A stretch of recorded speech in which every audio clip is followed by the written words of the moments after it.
Yeah. Yes, sir. Yes, sir. I'm gonna have to take this off. But I was trying to represent, and I don't think this is gonna fit over my headphones, and they're a little fragile. I don't want them to break. But yes, it is 5/15/81. And it's a Thursday night. It's Thursday night, but it is an official live episode of Made in the 1980s. It is a official episode 60. I'm glad you can tune in. I am sorry I have not checked all my messages. I will get to them. I am trying my best to get to them. I semi-productive day, not as productive as I would have liked, but I haven't done my social post to let you guys know it's my birthday and all of that. It's all good though. But I promise I will get to everybody ASAP. Thank you to everybody that's already hit me up, just wishing me well on a day like today. You know what I'm saying? As a matter of fact, I'm going to answer a message live right now. You know what I'm saying? To my man JC out here. Thank you, sir. I appreciate you. You know what I mean? But Made in the 1980s. Thank you for tuning in. This is episode 60. Derrick Obama. Derrick Obama. Now, why would I name the episode Derrick Obama? Okay, so this is what Made in the 1980s is all about for me. So I was born in 1981. You can do some quick math. That would mean I was 40. I am officially, like today, I am 44 years old. And Derrick Coleman,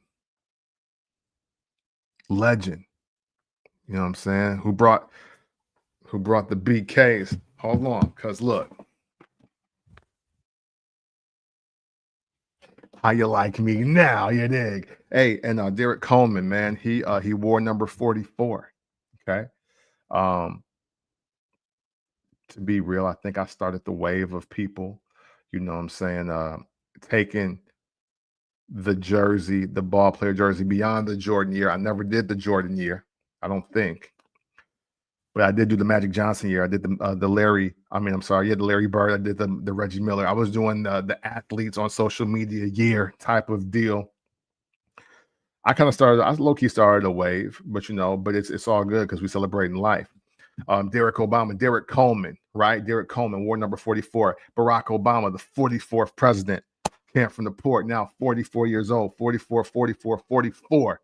That is why this episode is called Derrick Obama. And I thank you for tuning in right now as we speak. All right. I appreciate you.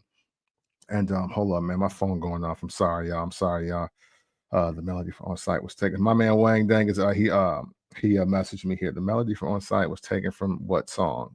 Okay. I gotta I will answer that soon. I will answer that real soon, matter of fact. Because I believe I should have said it during the live when I did the live music review. I'll listen again and get back to you.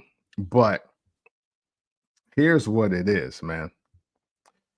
First, I want to just talk life a little bit with you. I want to share some of the gifts that I got you. You know what I'm saying? For this year. So first, as every day, I start with good morning. Thank God we made it. You know, that's super important to me. I unfortunately have some cousins that are my age. Spiritually, some family members, some friends that never got to be my age of 44. So I do thank God, first and foremost, for just being here. You dig what I'm saying? And even a mild day above ground is better than any day below it. I don't take lightly living my life to the fullest. I think that is super important. And I never want to take for granted just living. You dig what I'm saying? I don't I don't take lightly just being alive. And even though, man, hey, listen, the last 6 months for me especially have been really difficult. I I felt I had the capacity to kill a person again within the last 6 months, just for disrespecting me, just for being like a bitch. I'm sorry, I didn't mean to cuss. I'm trying to stop cussing on live. In real life is a different story. But um this year professionally has been really rough. I won't even lie to you, but I'm finally in a great space, and I do want to talk about that. I'm going to pivot to that very soon, but again, man, first and foremost, I'm just happy to be alive. I'm happy to be living. One of my homies, matter of fact, shout out to my man J Dub. He hit me early this morning, wishing me happy birthday. And let me find the message. I want to see. I want y'all to hear exactly what he said. He was like, "Yo, happy 30th birthday," and which is cool. And I was like, "No, man. Hey, listen. You know, these young freaks, they're like the old dudes now. So I'll stick with 44 for the summer. You did, just in case they want to have some party, want to party with me and my wife. Do you? But no, seriously though, seriously. I even go to my new office. Hey, hold on, man. I didn't realize comments was going on. I got the comments off and everything. My bad. Shout out to my man Wang Dang. He here. You know what I'm saying? Love, you know what I'm saying? Absolutely. My dog J Dub, the one I was just telling you about, you know what I'm saying, on here on the live, man. I appreciate y'all, man. I got the link if y'all want to come here and bug out. I'm 14 milligrams in. You know, the vibes. I don't know if they're gonna kick in by the time the show ends, but we'll see. We'll see. um, but where was I? Yes, oh yeah, going to the new office. And nobody believes I'm the age I am, and that's an amazing feeling. It's an amazing feeling. Like nobody had me older. Ironically, nobody had me older than 35. and before these grades started kicking in, I wasn't getting anything above 28 for a while, which was pretty cool. You know what I'm saying? Oh man, Mike D. Cause thank you so much. I appreciate you. Thank you for tuning into the live too, man. We're gonna talk some music too. You know what I'm saying? We in here for the extravaganza, episode 60, made in the 1980s, what I affectionately call Derrick Obama. Again, Derrick Coleman, War 44, Barack Obama, the 44th president, camped from the port, 44 years old, with British Knights. Matter of fact, we don't get to my gifts. You dig? But first, look what we're doing with it. You dig?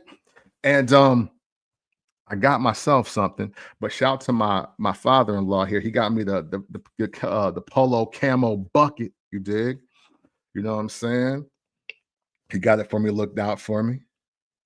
I'm gonna rock this heavily. This will probably be on tomorrow at the gig, at the office. I might wear a suit with a camo bucket hat tomorrow. You never know what I'll do. But shout out to everybody that appreciate and understand the style. You dig? But I don't just rock the shirts if I can do more than this. You know what I'm saying? So check this out. I want you to check this out.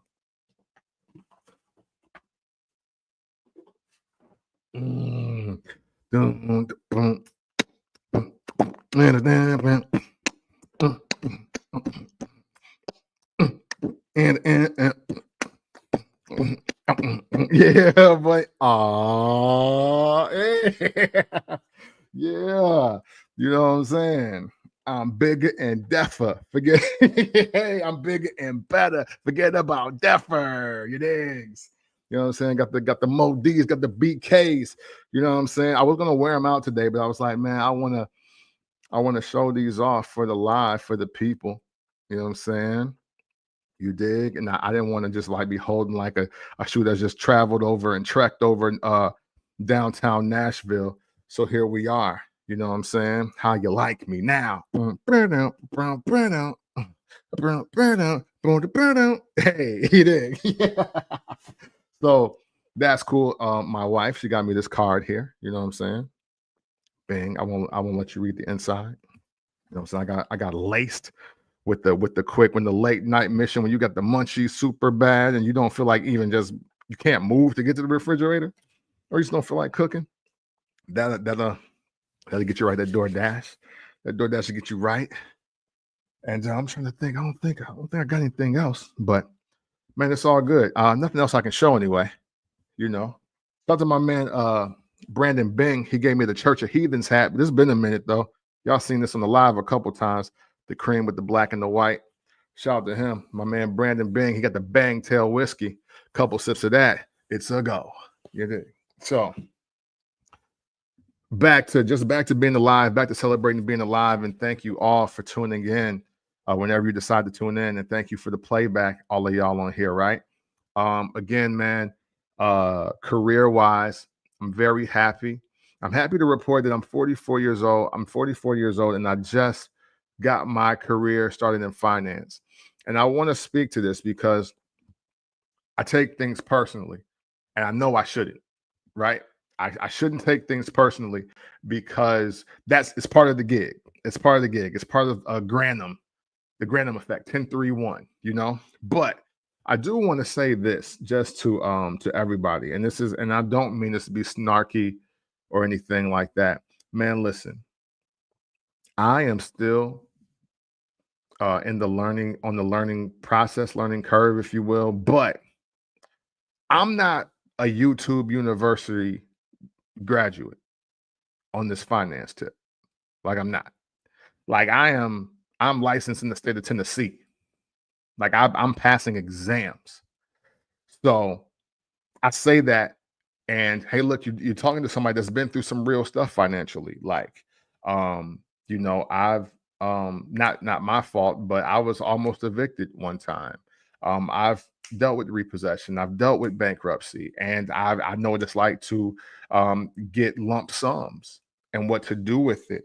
The trials and tribulations that I have went through my 20s and even 30s, and the ways I've educated myself, either through just platforms or through actually taking classes and courses, it's prepared me for this moment. And I want to be an asset to everybody out there.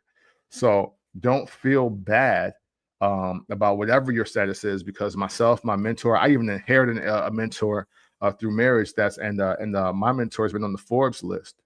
You know, he's been in Forbes magazine. He's been on Forbes magazine on the finance tip. And that's also whose learning tree I'm under. Just one person. That's just one of the people I'm under. So I say that to say, man, listen, I want everybody around me financially solid, financially free, and doing the right thing. So look, when I call you, or if I shoot you a text, or I shoot you an email, one, answer me. That's disrespect, you know, like, answer me, one, and then just two, be open to having the conversation, because I'm only trying to help. Shout out to everybody that already has, and shout out to everybody that will in the future. And if you know people that can benefit, whether it's insurance, whether it's annuities, whether it's investments, you let me know. Give me a call. And if you don't got my number, shoot me a DM, bang my line, and then I'll get with y'all. It's that simple. You know what I'm saying? It's that simple. But so I say that, and to say, man, I'm really excited about the rest of the year. There's going to be some more changes. There's going to be some more pivots, but I'm excited to be in this new career space. And what a way to kick off being 44. They just made me full time like yesterday. Wait, today's Thursday, so maybe like Tuesday or Wednesday. Yeah, Tuesday. I think I'm officially full time as of Tuesday. So I'm a full time financial representative, you know what I'm saying? And I got some more exams to pass. Hey, listen, legally, I can't even talk how I want to talk on here, but I'm waiting until I get all of my licenses and certifications in, and then we can talk about whatever you want. And I can speak freely, because I do respect the game. I do respect the game and the people in it. I don't want you to ever think I'm hopping on these platforms giving you quote advice. Literally, you either you need my personal number, or you got to pay for that now. Real talk. And that's just only because I'm trying to build my portfolio. I'm trying to build my business portfolio. So there's just a lot of game I just can't give. And then plus you want to trust that I would have your best interest at heart, and that I would do right by you. And part of me doing right by you is building an intimate relationship to talk about your financial future and not just spewing stuff on the internet and spewing stuff from just any old angle on on the social media platform. You know what I'm saying? That's right, Wayne. You already know the vibe. You know what I'm saying? Cam P. Wentworth, 815. Give me mine. Yeah, let's go. I just thought of that too. That's how I'm gonna have to use that. That's my new jingle, son. Yeah. Bo, man. Um, you know, shout out to everybody that's just born in the 80s, even my late 70s. I see my man J Dub. I think he like 79. But shout out to all the 80s babies out there, man. You know, we tried, man. We trying. It's we are the documentary on our lives is gonna be crazy, especially everybody 81 to like 87. Like it's gonna be super crazy. For our documentary is gonna be so fire and so scary at the same daggone time. Um, but enough about me, man. I've talked enough about me. We are about 16 minutes in on this. We about to talk some music.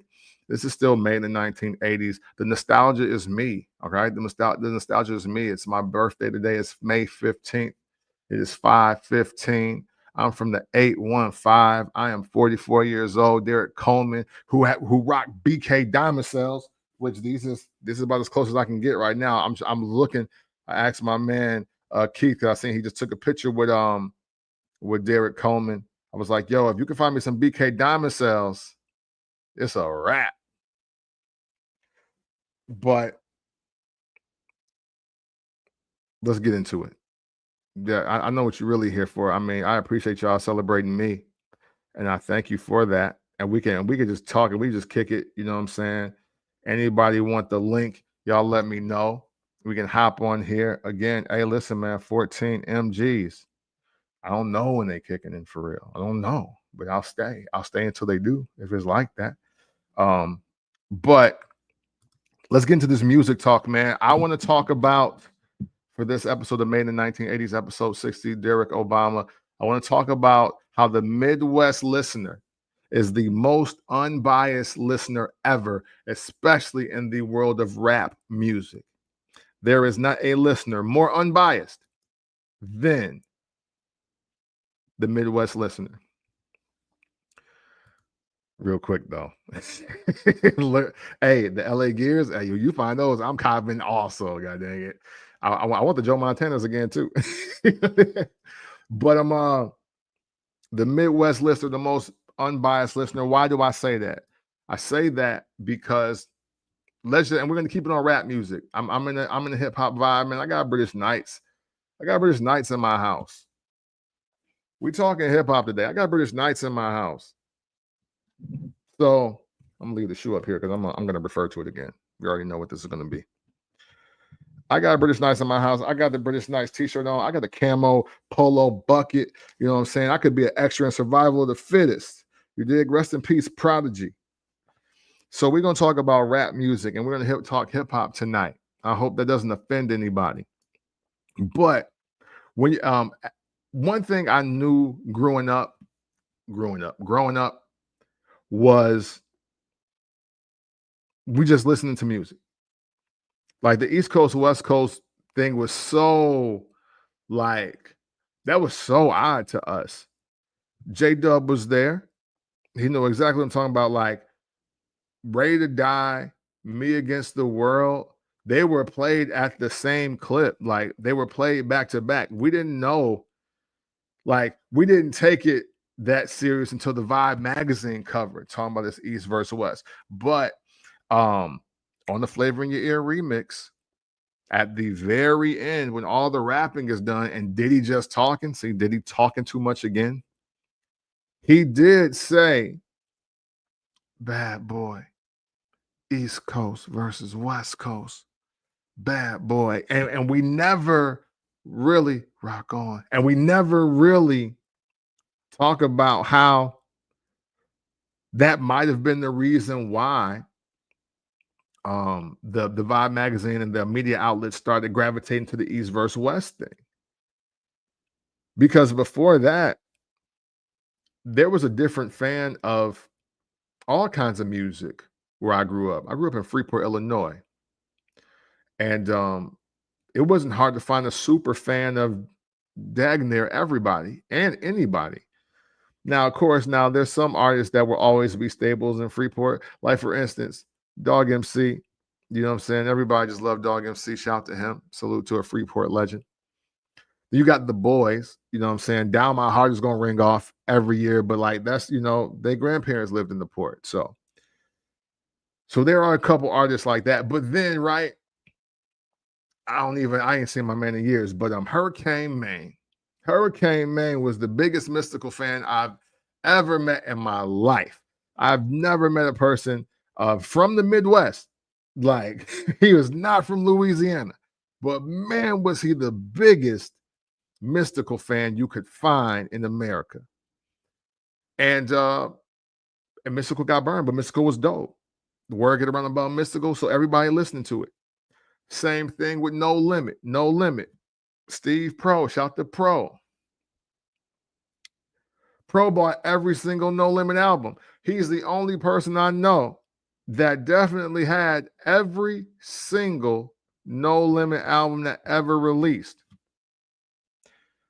To my knowledge, he was born and raised in Freeport, Illinois, nowhere near New Orleans. And everybody, well, mostly everybody, I wouldn't cop into it. I couldn't do it. But like some of that stuff was it was bad to me. But still, we're in the Midwest, everybody listening to it. But also, again, you could listen to Wu-Tang. And now, granted, look, I'm not gonna say that some of the stuff didn't come without feedback, bullying, whatever, what have you. My man Pop, what up? Thank you, sir. I appreciate you. Hey, matter of fact, and my man Big Papa. Hey, listen, I don't know how soon you've logged on or tuned in, but I'm talking about how the Midwest era is the most unbiased era in music, and we're gonna keep it strictly at hip hop and rap music tonight. So, and now I'm just chronologically going through my life and times of just every artist that ever got listened to just in the Midwest. And I'm from Northern Illinois. It's a little further north than Chicago, but I've lived in Chicagoland 3 different times. But I am from Freeport, Illinois. I've also lived in Indianapolis, Indiana. I've visited Detroit, Michigan. I've been in Minnesota. I've been through Ohio, Milwaukee. I've been there.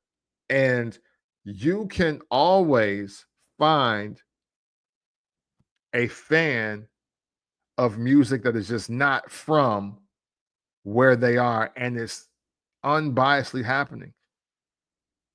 New York, the Bronx invented hip hop, and from the legend says that anything that was south of Philly was considered country, whack, less than, right? So then you got the West Coast, who is kind of in their own bubble, but the West and the South, they do have a connection. There was a pipeline of West to South that's just as strong, maybe if not stronger than South to Midwest, and that's depending on the artist. But no matter where you are in those pockets of the earth, there is a level of bias. You're going to be hard pressed to go to New York and talk to a person from New York, and they're going to tell you anything less than at least 7 of their favorite rappers are from New York. It doesn't matter. And I say 7 now because of the internet, you might find a couple, people on the East Coast that may be leaning towards like, oh, my favorite rapper is Future or T.I. or Jeezy, that's very possible where there was a period of time, and this is literally even just through the 2000s, I would say even early 2010s, where you would not hear that. That would not be a thing, and there would be no South influence. That the South influence was deriding, it was glazing, it was biting. So a lot of New York art people, listeners, and all that, especially like they wouldn't jack it. The South, again, self-contained, but they were held back for a while. But when you look at the timeline of life, have we really held the South back? Like, have we? If you and especially if you start with Two Live Crew, did we? You know, you know what I mean? Like, it's hard to say that the it's hard to say that the South run didn't start with Two Live Crew, nasty as they want to be. Now the takeover does definitely start with like definitely Aquemini. I think you could argue AT Aliens because that's 96. But and then they just like it's not even a relay race. It's literally it's the 400. It's running the cross country. You know what I'm saying? Joint, and everybody they just laughing everybody. Uh, my man Jones is here. The NY bias is and was real, and yeah. So you know what? I think bias though. To be honest with you, Jones, there's bias on every coast but the Midwest, but we're not a coast, right? And maybe that's part of the deal. And this is what the main thing for the topic I have today, because then after I get to this, we're going to talk about how we get disrespected a little bit too much in these music scene too. But if you're in the Midwest, you can find more people that were born and raised, and they are the biggest fans of Snoop and Dr. Dre. They're super fans of Jay-Z. They are incredible fans of T.I., Ludacris, or Kendrick Lamar, even though like he's by way of Chicago. But you'll E40 is really big in the Midwest.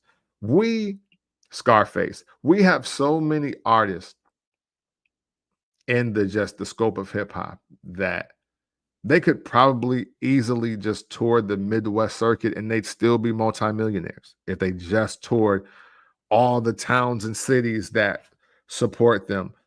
Because, the Midwest and the Plains, we were known as Middle America, right? We're supposed to be the middle of America space. So, like, and I do really be counting that as in like Illinois over to like Colorado as Middle America. I think that's what they consider it. I could be wrong. That's not really something like that geographically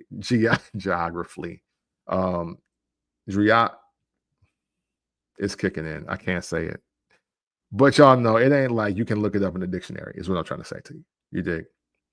But we, to Wayne's point here, actually having the melting pot. And of course, we do realize that, I got a cousin from the South. I got a cousin from the West Coast. I got a cousin from the East Coast. And the migration, and maybe this is why it's indeed. And this is why it is so diverse as far as listening and listening unbiasedly. Now, granted, that's not saying that we love every single artist. We're not saying that, but there is definitely the aspect of, I'm gonna give this a shot. What's that? Two Live Crew? Oh, that's 3-6 Mafia. Oh, let me get a listen to it. Or that's the Roots. Oh yeah, that's what they call it, Wu-Tang Clan. Like whatever it is, you know what I'm saying? They're like, let me listen to it. My dog Phillip Banks. Oh, you got that Phillip Banks? You be listening to that Phillip Banks? Oh, he just told Cam from the Port happy birthday, man. Make sure you copy his music. You know what I'm saying? Like, it's kind of one of those things. And shout out to you, bro. I appreciate you. Thank you very much. I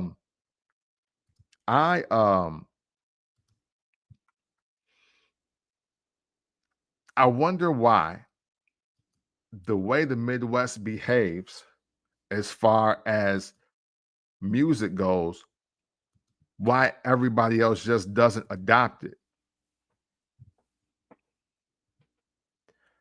I don't understand that. Like, why even in 2025 are we leaning just, I only listen to South music, or I only listen to East music, or whatever the gripe or the situation may be. Why are we in that space where everybody is just unabashedly listening to everything and just appreciating everything? I would love some answers to that from y'all. If you do have any just critique or anything on that, because I forgot. I think it was an episode of the Joe Budden podcast too. But they were basically they were dissing Ice because Ice primarily likes South West Coast and like gangster music, but he's not the biggest Mobb Deep fan. He's not really into a lot of East Coast music. But he was like, dude, I don't mess with the sound like the 808s and all of that, and like the dreary type of music. He was like, I prefer bounce. Like I like bouncy music, and because at first I was like, man, how can you feel like that and you don't like and like Hove? But but Hove was the one that had us bouncing, right? That was one of the first things that was going on. We got Wang Dang Doodle just chiming in here, man. I'm back, bitches. You know what I'm saying? What's happening, man? Hey, bro, first and foremost, happy fucking birthday to you. Thank you. I appreciate it. Like, dude, I don't do it like I used to, but I used to take a shot every year for your birthday. Oh, okay. Every year for your birthday, I used to take a shot, but I'm old now and I can't do that shit no more. Yeah, I was gonna say the fact that you definitely did that at 21 to 20 anything is crazy to me. But because hey, we doing a shot for your birthday, by the way. Hey, make sure it's at least 44 milliliters. Got it. Happy birthday to you, bro. Thank you. It's party time. Oh, it's party time. Happy party. Come on. Now, I ain't gonna be on here long because I gotta do some old nigga shit. I gotta take my sleep apnea test. Oh, no. So yeah, I'm gonna be out. But I'm gonna give you a story that you can piggyback off of. Okay, let's do it. My brother went down to Forest City, Arkansas with a big homie of ours that we call Big Nate. Okay.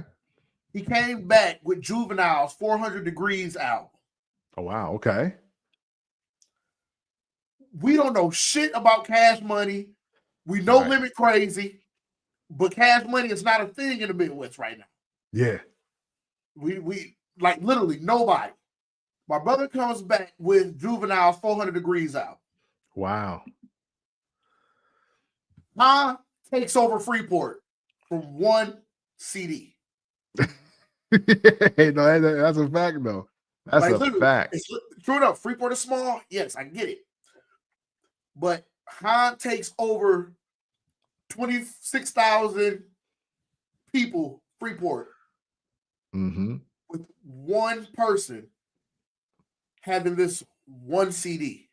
Hey, great. That's exactly what I'm talking about right there.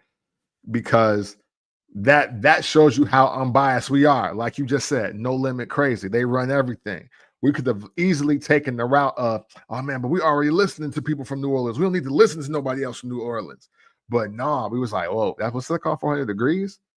Yo, this jamming? Oh, say less. Hey, that's all I had to be was jamming. That's it. Yep, that's it. And I love what you're saying because I know you. I want to really speak it to its proper level. Yeah, we are in Freeport. Freeport, small town, 26,000 people, no mall, right? We get it. But don't disrespect the Lincoln Mall, man. Oh, it's still open? I barely, but it's right. You know what I'm saying? See?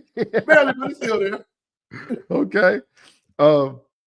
So like I was saying, 400 Degrees hits Freeport, but we, although we're small, we become tastemakers for Rockford, for DeKalb, for Sterling, for Lena, Forreston, Pearl City. Hey, Monroe, Wisconsin, too. They influence, like we influence a lot of what's going on, Racine, Madison, and it's probably because a lot of people from Freeport migrate to all these places and vice versa. But when we get new music and we thinking it's jamming, and because we're not the biggest town, but we're not the smallest town either. And as far as like if you're counting Rockford and I think Madison, yeah, because that's still like an hour or so. So if you're counting those, so like we're not the biggest, but we're not the smallest, but we do carry great influence. And just that one CD from an Arkansas exchange hand to hand being played in our hometown. And now look, you got a whole pocket of 1 million people that think yo music is jamming. And I say 1 million like adding us all up, like all like it ain't just us support the cities. Like, but that's the point I'm making though, too, though. If we had like if Juvenile was from Moline, right? And he put that out, and it got to circulating through just there from St. Louis, from the Quad Cities to Rockford. Oh, he'd be a millionaire. He'd be a millionaire. He had way over 1 million records sold, and it's about 4 or 5 venues that he could actually perform at. Yeah. So, and that's all because we just are unbiased, just the Midwest listener. I promise, the most unbiased listener. I know y'all be mad and impressed when like the white girls be knowing like the raps, like the girl that be going viral for reciting little baby raps at like weddings or whatever. And and like I know y'all be getting hyped for that, but yo, y'all don't know how many white fans Twista got where we from. You know what I'm saying? Yo, Twista low-key got more white fans than black fans where we from. Yes, absolutely. And before slow jams too, though. Don't play us. They know the verse from Poe Pimpin'. They know that one. And that's been a thing. Dude, I met so many dudes that told me Twista's their favorite rapper that don't look like me. Hey, shout out to my man Evan, man. Evan is the only white boy that I know that can recite Adrenaline Rush bar for bar. Straight up. Oh, I gotta see that. Not miss a bar. Yo, that's crazy. I gotta see that. That's great. Will not miss a bar. Oh, but man. At the same time, his favorite group of all time is 3 6 Mafia. See? That hey, and listen, I won't front the other side to your talk about the Arkansas 400 degrees. I think my cousin Mafi did that with 3 6 Mafia to Freeport. I know I had never heard of Kingpin, Skinny Pimp, and Player Fly and 3 6 Mafia. I forget my man's name. I can see his name on the cover and all the underground like Memphis tapes. But yeah, I think a lot of why our Midwest pocket, our area, why we mess with that Memphis sound and 3 6 Mafia so much is because of Courtney. Courtney Mafia Johnson. Excuse me. I personally can't give it to Courtney. Okay. I personally can't give it to Courtney, but I see where you're going with it. Yeah. But I was introduced to Gangsta Walking before, or Memphis Jukin' before. Oh, I forgot. Yeah. Before I even understood the music. So I gotta get it. I personally gotta give that to Baby Frank. R.I.P. Baby Frank. Okay, rest in peace. Yeah. He knew him coming up, knew I was a dancing nigga, and he put me up on Gangsta Walking. As they call it Memphis Jukin' now.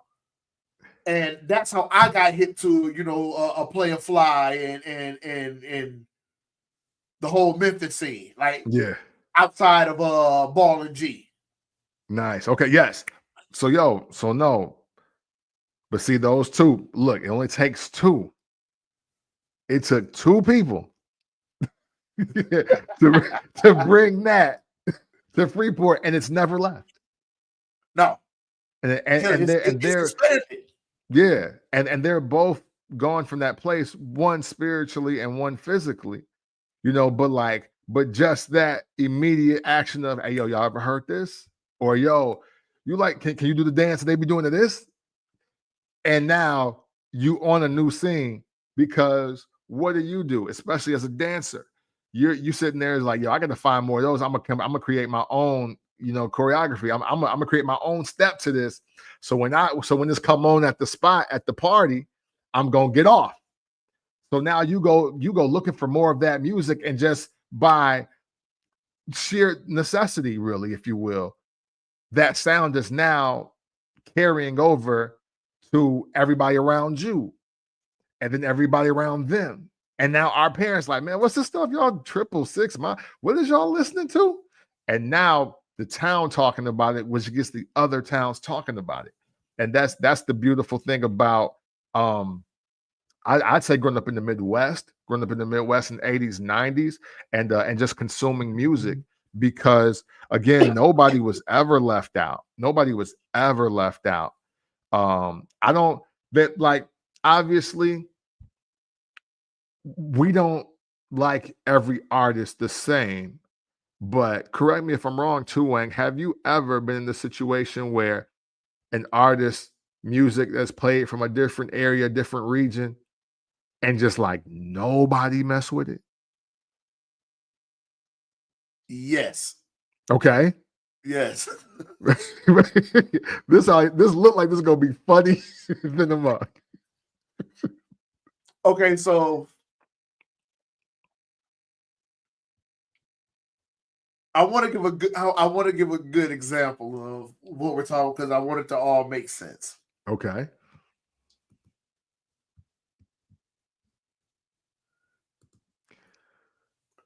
Midwest. Mm-hmm. Do you know how long it took for us to find out that Common was from Chicago? Hey, very true, and literally, and what that really meant. We thought Common was a New York nigga.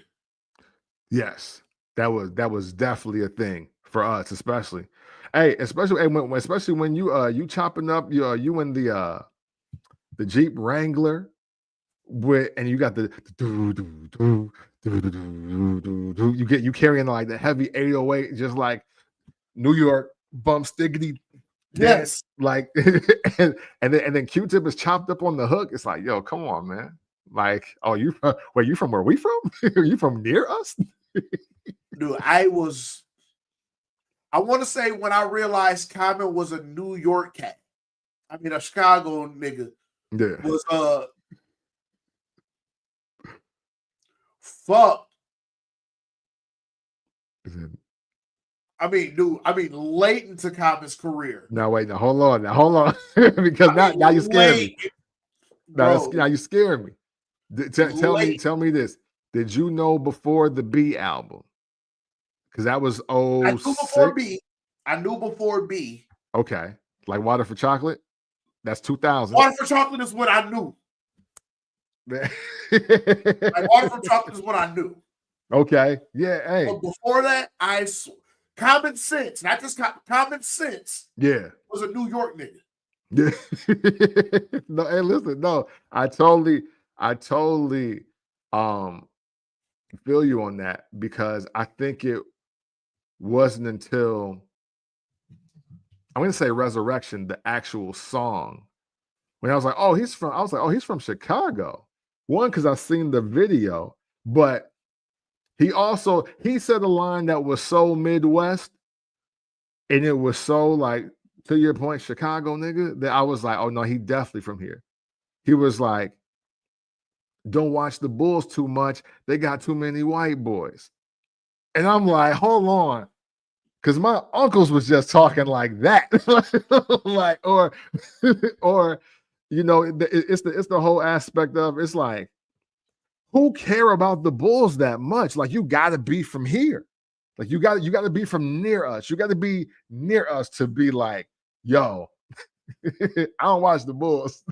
I mean, it was cool when they had Craig Hodges and all them, but now, man, I ain't watching no Purdue and Cool Cox, however dude say his name. You know, that's how they giving it up. So the Kukoc. Yeah, you know what I'm saying? So no, that's super facts though. That's super facts. Oh, but I also got a Midwest take that also ruffles feathers. Okay. And What I'm we probably got? gonna say this one got never to dip on you, got never so you have to fight this battle on your own. Hey, let's do it. The world has to stop bigging up Lauryn Hill the way they do.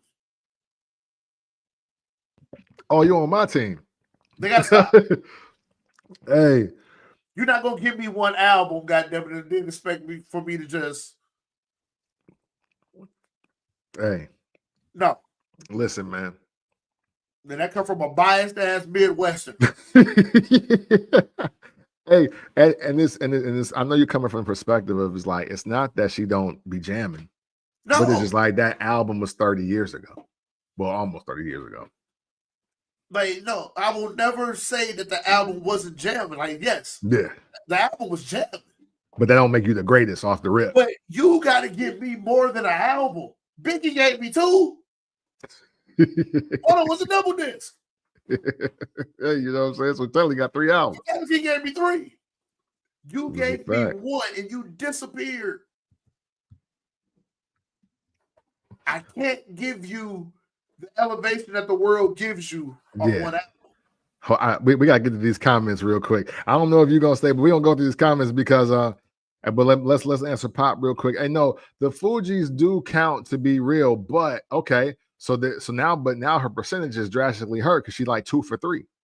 Yes. Because y'all didn't like that. We didn't like that first Fugees album with Mona Lisa because, hey, and to be real though, and you have to buy it to know this. Matter of fact, if J Dub's on here, I think he's the one that bought it. The original got a different beat than the one that made Rap City and Yo MTV Raps. It's a different beat.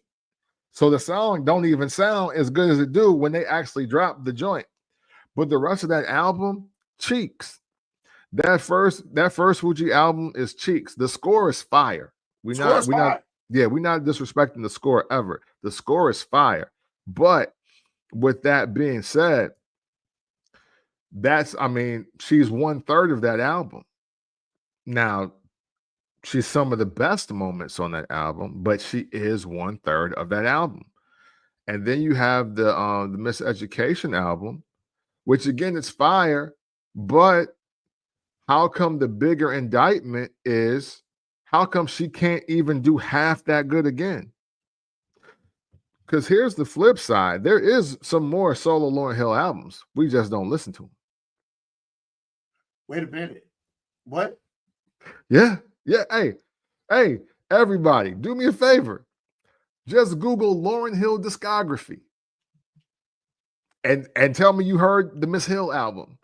And remember that EP when she was doing the Killer Army flow over like sand shells and bongos or something like that.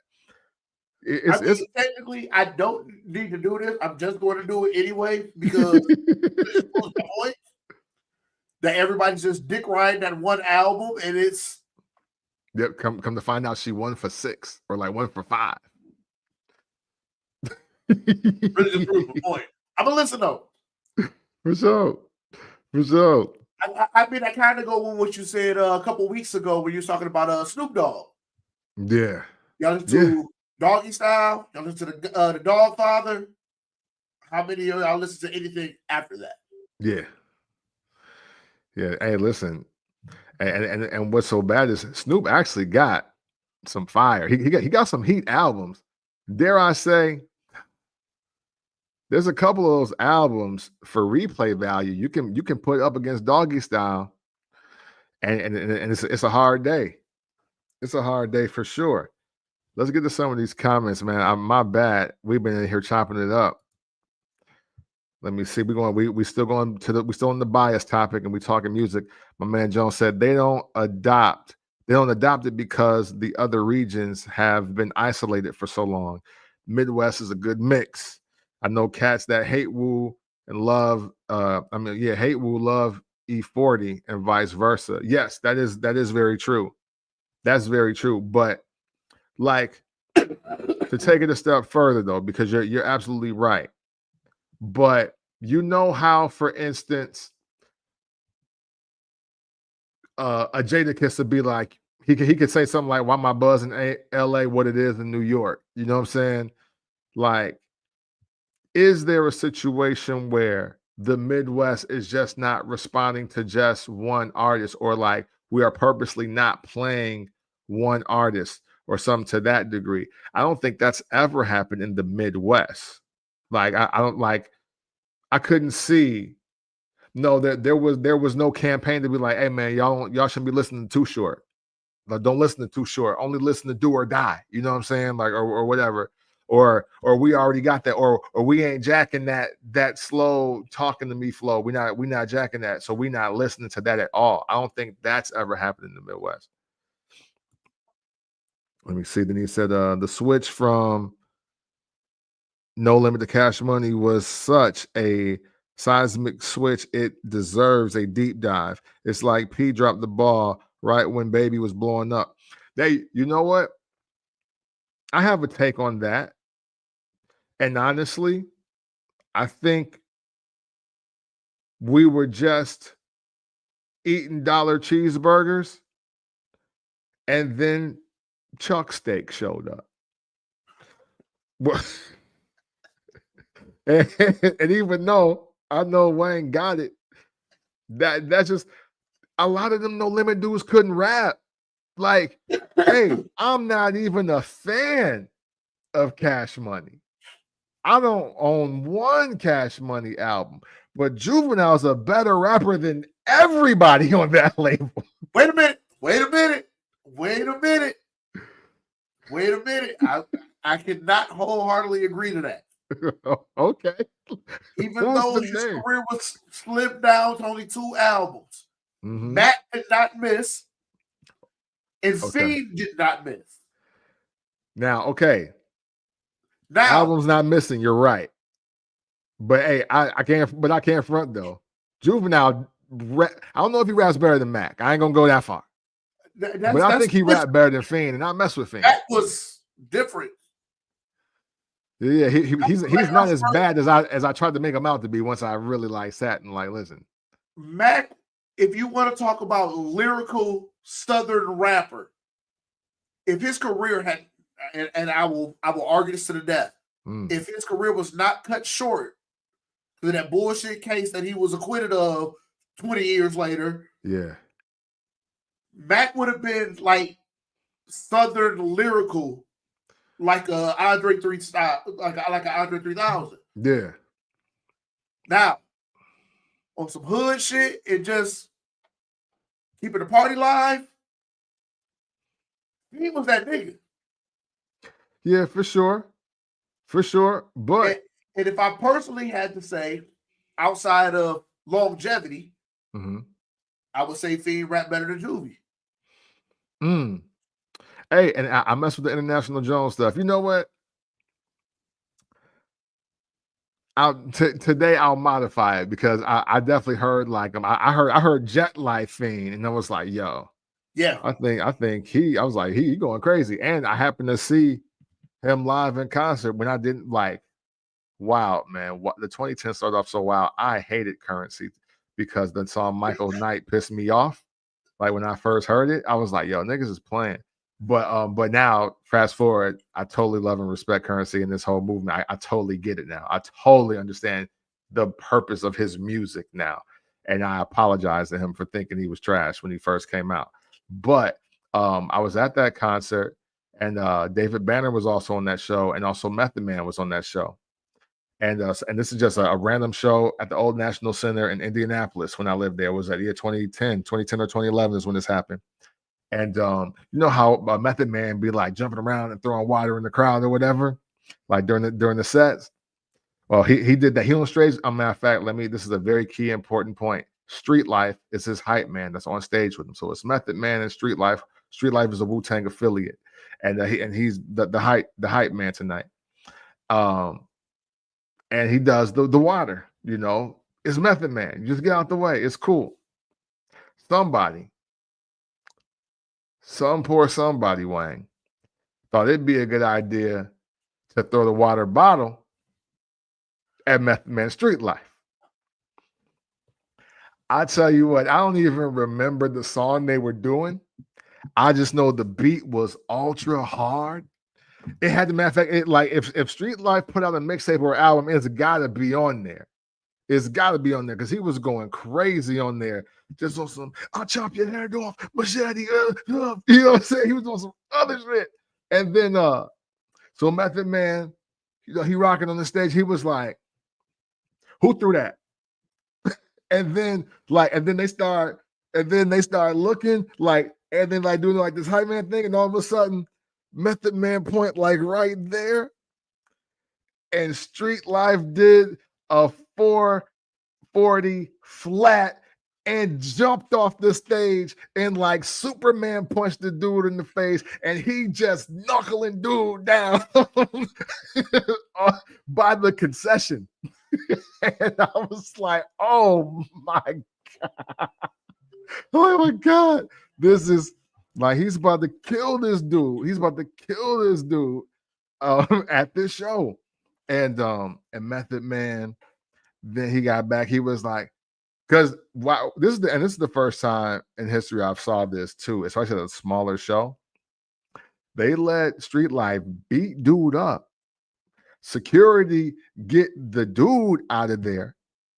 Let Street Life get back on stage.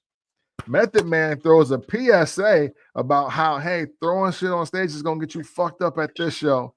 like we here to have we're here to have a good time and give y'all a great show, man.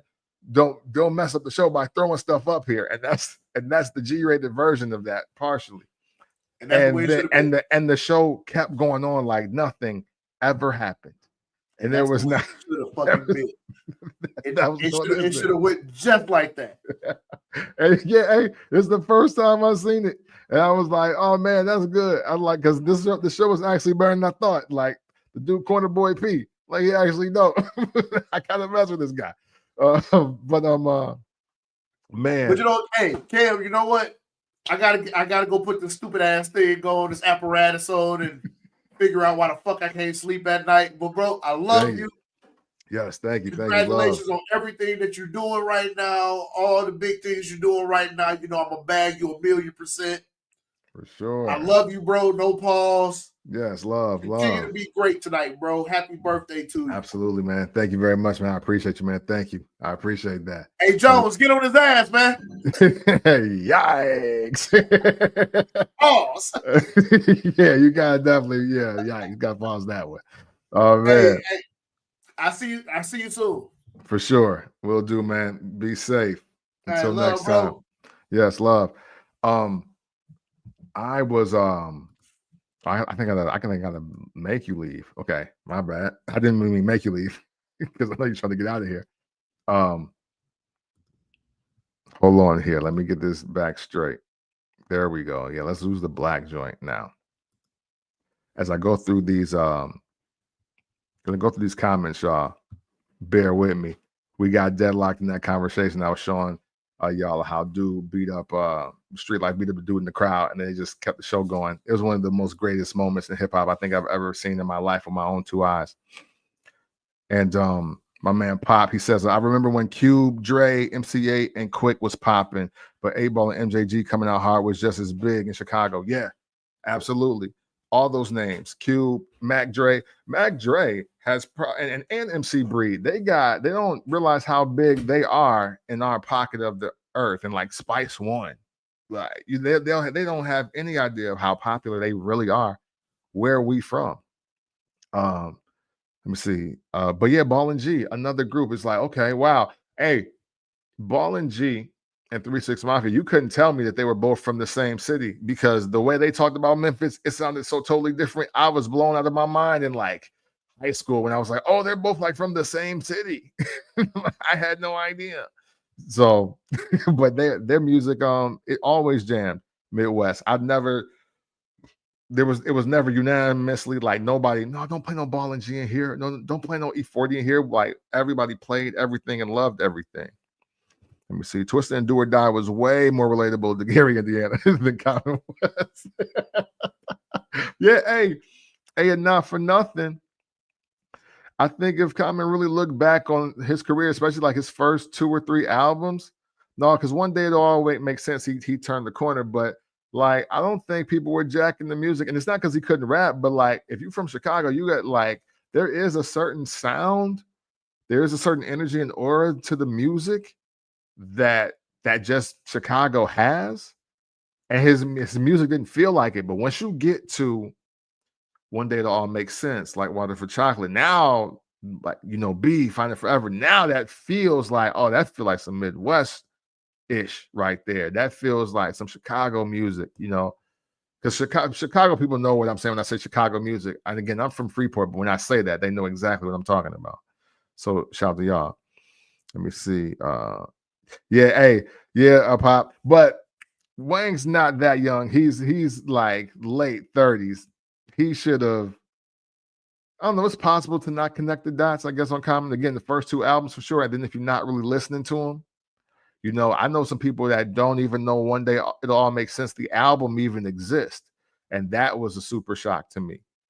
That was a super shock to me. Hey, the thing about Lauryn Hill, though, bro, all her albums that she's singing, she dropped R&B albums. She rapped just as much as Drake, and y'all don't call that hip hop. Oh man, let me see. Snoop got some decent albums. Ego Trip and Blue Carpet Treatment. And that Blue Carpet Treatment is so fire. Last Meal, Top Dog. Hey, never forget Rhythm and Gangster, the masterpiece. For me, that is my favorite Snoop Dogg album. Rhythm and Gangster, the masterpiece, is my favorite Snoop Dogg album. And it's not even close for me as far as what I like to hear. No Limit sucked. Hey, that's how I felt, Pop. It's like, yo, like that. A lot of that music just wasn't jamming like that. That's why one dude can come in here and take over. It's all those party records that we used to play from No Limit sets. You know how Back That Ass Up just replaced that? Back That Ass Up and Hot Girl have replaced every single No Limit dance record. Think about it. Like Bounce That Ass. You don't hear Bounce That Ass, and that's a joint. You don't hear that. You don't hear that Let Me Hit It. You don't hear It Ain't My Fault. You don't hear those as much since I Need a Hot Girl, Project Chick, and Back That Ass Up since they've existed. It's crazy, but hey, you know what I'm saying? I wish I could have caught why you said this. I wish I could have. Fiend, Mac, and Mystical, best MCs. Okay. I forgot about Mystical. Yeah, I'm not going front on Mac. I'm not. He was again, he was definitely doper than I thought. I'll tell you what, though, in the midst of all that rubbish, it did poison my listening. So a lot of stuff I said probably came out the wrong way in regards to his music. Okay, every week. Yep. Garbage. Just like Gills. Hey, let's call WM. Let's make another dump. And make another dump. Don't matter. It's crazy. Slowja Slim is just as good as the Hot Boys. If he was on Cash Money, a whole different story. Okay.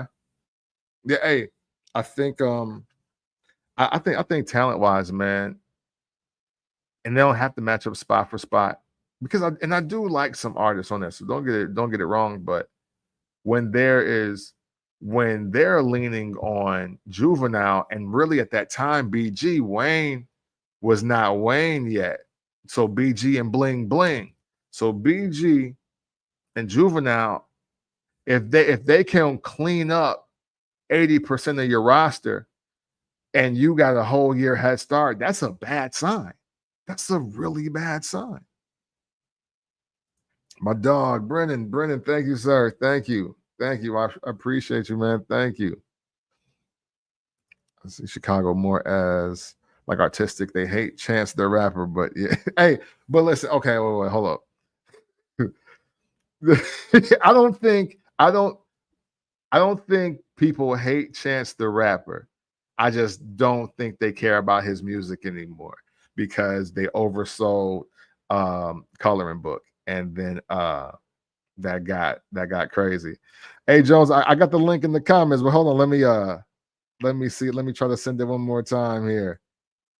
Or maybe I should just send it to you. You on the book though, ain't you? Yep, let's do that. Hold on, man. Hold on, man.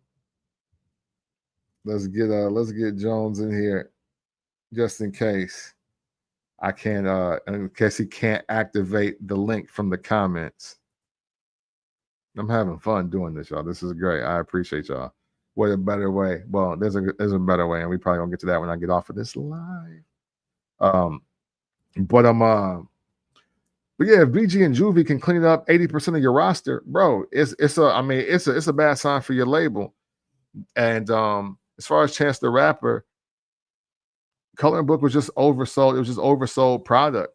It's hard to get behind something and love something after a previous body of work was actually better, but you got one song riding the coattails of this very mild album. It was just a mild album. So it's not like and you don't have to be the best rapper. You don't have to be the best rapper that exists to be a profitable in the music space, but you can easily you can do better than what he's doing though. Happy Jones, birthday. Thank you, man. I appreciate it, man. What's happening? Hey, man, I had to come in here real quick, man. I had to holler at you. Let's do it. There you go. There you go. Yeah. Oh no. I'm still here, Jones. I'm lit. We here. I can't wait to see where this is going. I don't know if it's going to be I don't know what Cam with. If y'all can hear me, happy birthday, Cam. But this nigga's bugging. I want to hear why though. There you go. This nigga's bugging. Okay, I'll say this. The reason why Cash Money has washed No Limits less is because he wasn't a good caretaker of No Limits. Like Cash Money has essentially been Cash Money, Young Money since we've been introduced to them on a national scale. He has essentially been a biter since he came into the game. We just didn't know enough about it. So as you go from No Limit, then he rebrands it to No Limit. He does his dollar store version of Cash Money with the 504 boys. He tries to do his dollar store version. His music and the legacy of No Limit has not been well taken care of. The only people that take care of it is the niggas that's 40 and up. You know what I'm saying? The only niggas that's out here championing the Mac album, the Fiend album, was the niggas that was teenagers when it came out. It ain't like, oh yeah, man, you got like the Mac album is a classic. You know what I'm saying? Right. So that's where you kind of get there from. And like the story of Manny Fresh being the only producer till about 04, 05 sounds amazing. Yeah. Whereas Beats by the Pound came in and then left and became the Medicine Men. They not Beats by the Pound no more. So that legacy is jumbled up. And you gotta really care. You gotta be me. You gotta be a music nerd to like know all the ins and outs of it versus the general public going, these are the guys. And then, like, this is my last thing about that. Master P lies a lot. He lied a lot. He like an interview for Master P is not worth watching. It's not worth watching because he gonna lie through 70% of it, and it's not worth watching. Bro. I hate it because it's like he lied like Cat Williams talked about in that interview. Nigga, don't you know we can see, or in this comedy special, don't you know we can see you? Don't you know we were there? Don't you know we were there, bro? And I hate it. So man, that's why. But that man, like, I just had to come in and holler at you real quick.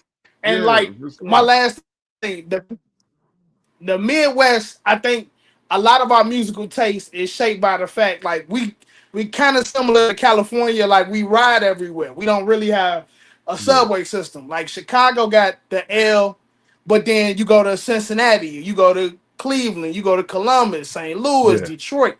You got all these major cities that are similar, but got their own swing to it. So it gives you an opportunity to love Wu and Mob and No Limit and Outkast and 8 Ball and MJG, Capone and Noriega. You get to love it all, and there's no centralized figure unless it's like localized hip hop. You know, everybody I else don't got really you. know about. I get you. No, So that does make sense. That makes sense. Hey, and you know what? I think as I think about it, if I'm saying that a couple Cash Money songs is cleaning up 10 or 12 No Limit songs now, that is because the legacy isn't properly protected and elevated. Yeah, I guess yeah, yeah, that would be a reason why. But I mean, cheeks is man, cheeks though, too though. Cheeks is cheeks. It's a lot of No Limit garbage. Oh yeah, like you You notice know what I'm saying? that was not in my argument. Like even though Papa is on there fronting on No Limit, Yeah, that dropping an album every week sound cool in '98 when you making a lot of money, but yeah. ain't nobody remembering what's dude name uh Exactly. I can't even think of his name no more. Little Italy. Like when Little Italy dropped, nobody was checking for Yeah. that album. You Yeah, know what I'm come on. saying? I'm not Like buying No Limit presents Little Italy. I'm not doing that. I'm not doing it ever. was it? I just remember the name of that. It was one of them was Hounds from Grit Town or Gert Town. Nobody's Oh buying yeah, that for him. see. No, Come on, nobody's man. buying that. What is that? Is that And No then Limit UK? Where is that from? and then like Cash Money is a lot more concentrated. So instead of spreading it out over like 30, 40 artists, you got the same 7 people dropping albums. Group Mm. here, single, solo albums here, another group Hmm. album there. So that legacy is intact versus, oh yeah, you rap, I give you a deal here. Here's Yeah, yeah, 20K. that's true. Hey, You yeah, got a man. week to make an album. Yeah. It's just Yeah, like, so it was MC Hammer with a business plan just for the wrong employees, you know what I mean? It happens. hey man. P was a hustler. He was trying to, hey man, we gonna get out the Calio. For sure. Right. By hell That's of hot it. Hey, water. Calio and Richmond. you know what I'm saying? But Hey, man, so salute. look, bro, enjoy your birthday, man. I ain't want to come in and hold you long, bro. Enjoy For sure. yourself, man. God bless you and everything you touch, my dude. Yes, thank you, man. I appreciate you. Thank you very much. Have an Peace. amazing day. I'm about to send you in a whirlwind with this next take I got in the next couple ones. I can't wait. Uh-oh. I can't wait. So yeah, man. I want to progress from the Midwest ear thing by just saying this. We're also the most disrespected side when it comes to music. And as far as like just like being represented like on Posse Cuts, prime example, Rough Riders Volume 3, World War 3, the song. That song is supposed to be a north, south, east, west song, but you're not spelling it with new, so it's north, east, west, south. It's supposed to be one of those records. But yet they put a person from California, a person from Houston, a person from Atlanta, and a person from New York on that record. And it's supposed to be representing everybody to state your name, gangster, Big Snoop Dogg, where you from? And it's like, dude, literally, Snoop says the West Coast. Scarface says the Eminem and South. Why we need Young One from Atlanta? Why was it not Twister Midwest? You know, like anything. But they didn't. They let 2 South dudes, and I don't care if he was signed to the label. I don't care what Swiss Beats promised them. Put him on the remix. Why is Twister not on there representing the Midwest?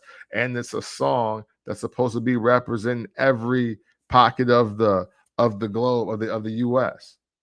That's always been wild to me how they got that off, and we just never like said nothing. There was so many, you know what I'm saying? But they got Young One on there before, but like, come on, call Twister, dog. Shoot, hey, by that time, put Crazy Bone on that hole. Busy Bone could have been on that hole.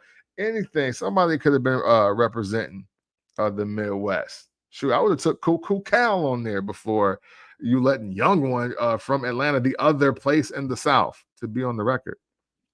That's always perturbed me. So I figured I'd share that on the Derrick Obama episode of Made in the 1980s. We are over an hour, but I got a couple more topics. Got a couple more topics. Let's shift gears a little bit. Now,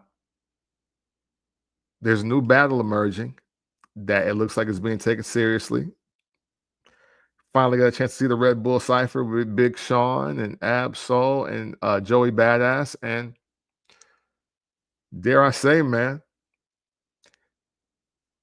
Joey Badass might be most improved rapper of the year. He's kind of, I don't know, the energy around what he's doing in 2025, man. He's on a tear. He is on an absolute tear right now. And you know, in the Red Bull Cypher, mad Daylyt puns and jabs, and I liked it. I won't front. They can't beat each other at their personal worlds. So what I mean by that, if it was explained a little wildly, Daylyt standing in front of Joey Badass and them just rapping back and forth, I think it's a very long night for Joey. I don't think that just the way Daylyt raps in general, that he could surmise, he could overcome the odds of just like, dude, what did he say? Versus I kind of know what you're gonna say.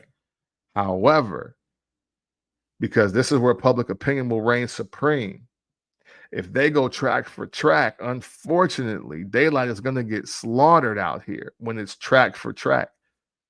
The beat selection that Joey Badass is on right now, elite. He's picking some elite beats, and he has mastered his very simplistic but aggressive type flow. Like, he's going nuts.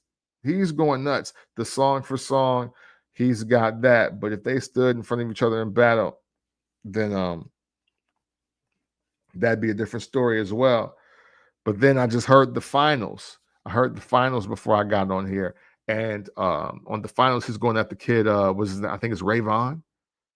But basically the first dude that hopped out there when I'm Back came out, when he said the too much West Coast licking.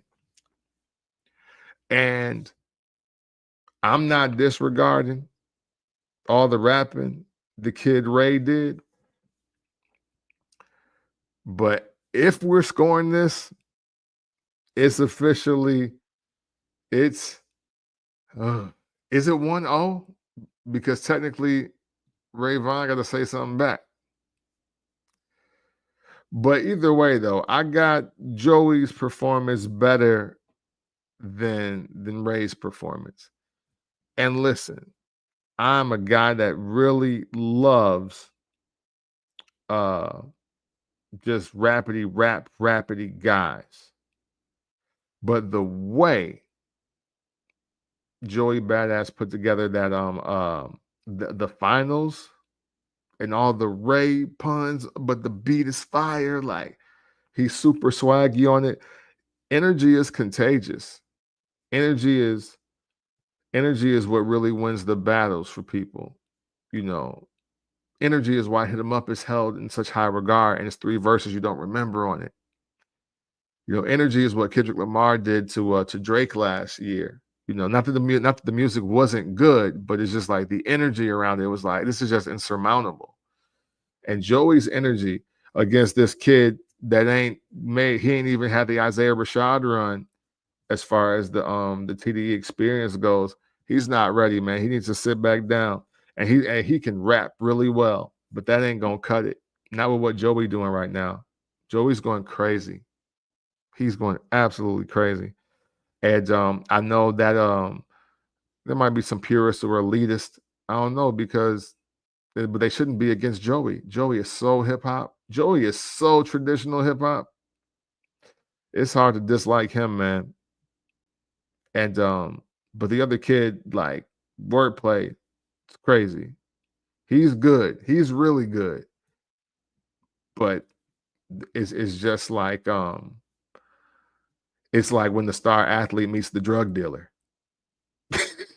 You know, hey, listen, I know you're the great point guard, and everybody over here, they think you're great. They think you got a lot of potential. You could be somebody one day. But hey, man, This is my block, and I'm the man right now. And I can either shoot you in your kneecap or you can go play ball for me. Like, because I run the city now regardless. That's what you're saying with that.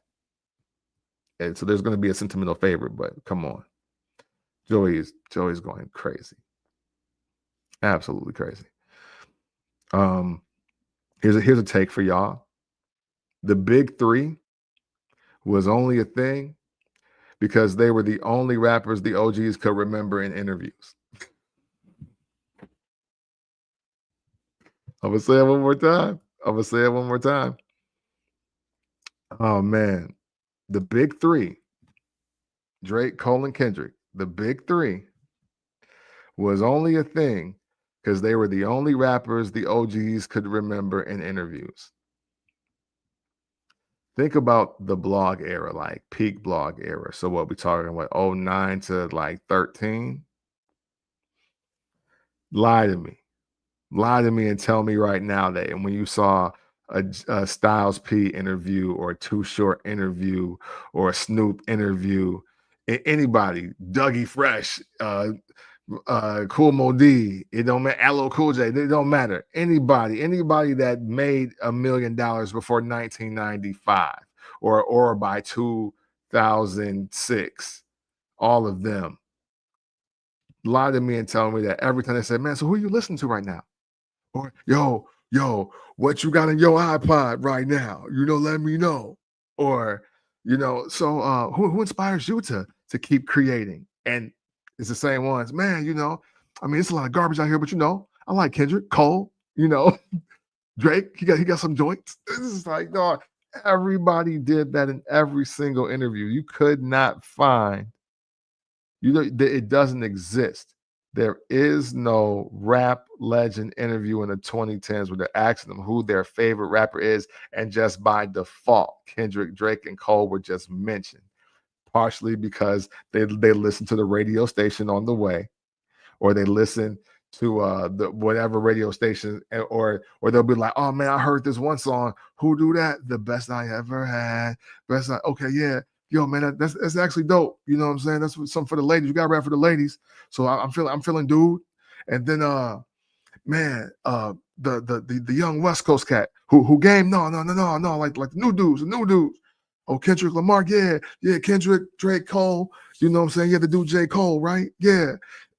And it's just ad nauseum. Like they're just regurgitating that. And they're just like, okay, hey, well, there was no backlash. It wasn't no beef. You wasn't no media takeout for saying you like Kendrick Lamar or you like J. Cole's music or, I like that new Drake or whatever. And so now you fast forward, we're talking about them like they were always the three just biggest stars of the last decade. And that's not true at all. I hate this take. I love this take. That's right, Jones. That's what I'm trying to tell you. Hey, they got it super in that pocket of just like, hey, well, if no backlash will come from me saying that, I'll just keep pumping these names. But Wiz was a way bigger star than Kendrick Lamar when Black and Yellow was out. He was a way bigger star. Way. And followed it up with he just followed up with just more superstar stuff. Wale, way bigger artist than Cole and Kendrick at that time. He had two of the 5 biggest records in the country at one point. And one for his album and one for like somebody else's. Yo, hey, hold on. Yeah, okay, nobody said Wale, J Rock, and Joey Badass. They didn't. But why were they not saying Wale based on the radio? Why were they not saying Black and Yellow? Because maybe it's not like a traditional rap record, but it is a rap record. Black people were treating Wiz Khalifa, and this is just the majority. I'm not talking about the people that know, that's in the know. I'm not talking about y'all. I'm talking about just the overall scope of the Black listener. They were treating Wiz Khalifa like Travie McCoy. And it's like, oh yeah, the dude from that that rock band I like. You don't listen to Gym Class Heroes, dude. Shut up. You don't listen to that. And it's cool. You don't have to. And so it's the residual effect of that. I believe they just like are like kind of like, well, this is kind of like white boy rap though, right? And it's like, no, this is a black kid. Like, just listen to it. But way bigger star than Kendrick and Cole at that time. When this decade started. It should have been Wale, Wiz, and Drake, at least to start. And then that's depending on what you think about Roscoe Dash and Waka Flocka's trajectory. They're like when the 2010s kicked off, a lot of this didn't look like it was heading this way. a lot of the people had Big Crit way over J. Cole when this decade started. Well, when last decade started, I'm sorry. So yeah, I absolutely believe, the big three is only a thing. That's just because OG rappers it was just path of least resistance, because truth be told, when they ask a Styles P who he listening to, he should be saying like Nipsey Hussle. He should have been saying somebody like Don Tripp and Starlito, because they're in the vein. They do a smoother version of Locke's music, like just because even Southern Gangster is just smooth. Southern Gangster is smooth, but Southern Lyricist is smooth. It's just a nice, it's a beautiful marriage of just two different kinds of smooth with people that can really rap. But like, if he was really in tune, if he was really listening and really into the music that kind of sounded like his, there's no way he's telling me Kendrick and Cole and Drake, not Styles P. Come on, son. That's that's crazy. Yeah, but the thing is though, Brennan, you can still be a pretty big star at this time. It gets a little kamikaze mission between MP3s, downloading, buying physical copies, and streaming is kind of on the way. But Wale was big enough to where he could not be blackballed and it'd be cool. He just needed bigger hits than Drake. That's the real thing, because he got a bunch of #1 records. Like, hey, if Versus was a thing, there's about 5 people that you might think might eat a Wale's lunch, and then you realize the songs that he was on. It's like, yeah, I got the third verse and it's 12 bars and I'm on this one. Or I did the hook for this song, just randomly. Or I do the spoken word piece on this. But it'd be heat. It'd be heat. So I mean, yeah, you got, but like, and then it gets to a point again. Drake and Wiz and Future are just making bigger records than him. So that does, again, it's muddy in the water. See how I'm still not at Drake, Kendrick, and Cole. I'm just not there. I just can't. I haven't got there yet, and it's almost 2015.